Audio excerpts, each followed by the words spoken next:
গাজীপুর জেলা জজ আদালত চত্বরে কুপিয়ে জামিন পাওয়া দুই সহোদর আসামিকে অপহরণ করেছে বাদীপক্ষ।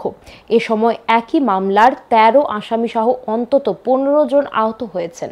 এতে আইনজীবী ও বিচার প্রার্থীদের মধ্যে আতঙ্ক ছড়িয়ে পড়ে।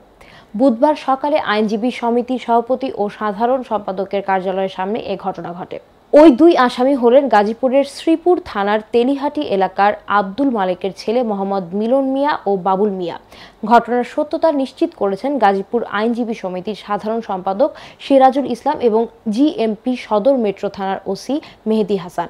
আহতরা হলেন আলমগীর মৃধা, মোহাম্মদ রানা দোলেনা বেগম, খোকন মিয়া, মমতাজ উদ্দিন, জয়নাল আবেদিন। মামলার বাদী এস.এম. নাজমুল হক এ হামলার নেতৃত্ব দিয়েছেন বলে অভিযোগ উঠেছে। এ ঘটনার পর আদালতের সামনে আসামিদের রেখে যায় অপহরণকারীরা। কতিপয় অজ্ঞাতনামা সশস্ত্র লোক নিয়ে বিজ্ঞ আদালতে এসে আসামিদের উপর আক্রমণ করেন।